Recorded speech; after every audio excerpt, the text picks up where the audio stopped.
Soalan pertama, apakah hukumnya isteri atau suami bersengke buruk terhadap pasangannya? Sengke ni ada dua, sengke baik, sengke buruk. Apa makna sengke? Nah, satu keputusan pandangan yang tidak berlandaskan dalil. Itu panggil sengke.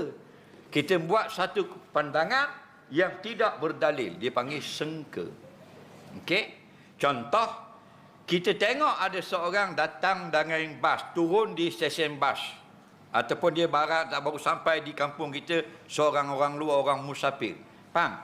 Lalu kita pun beri keputusan dia ini daripada Kuala Lumpur. Itu panggil sengke, kerana tidak ada dalil.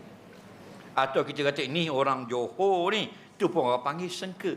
Bila dia sengke tidak ada dalil lagu tu, boleh jadi betul, boleh jadi salah. Faham lagi sengke? Okey? Jadi kita manusia ada berapa jenis sengke? Dua. Sengke yang baik, sengke yang buruk. Contoh lagi, ada orang duduk depan rumah, pagar rumah orang, pukul 12 malam. Kita lalu, kita nampak orang tu duduk depan rumah orang, depan pagar contoh.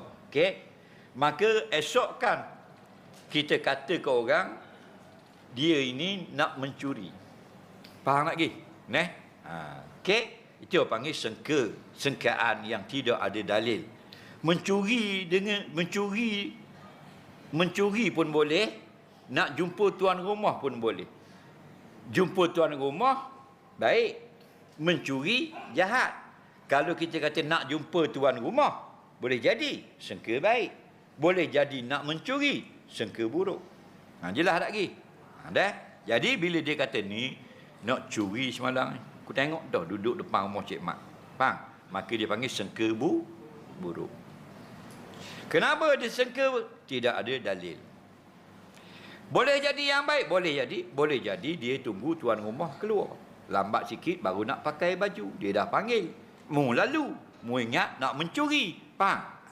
Jadi kalau tidak ada dalil, Islam ajar kita sengke baik dulu. Kalau dah ada dalil, baru kata yang buruk. Jelas dah, sandar tangga kot dapur rumah orang, waktu turun televisyen dengan baju dengan apa semua, siap pakai topeng lagi. Oh, boleh jadi tahlil korok mu. Tu sengke buruk lah, mencuri lah tu. Faham? Baru kita kata yang buruk. Faham? Takkan tahlil pakai topeng gitu. Nah, faham?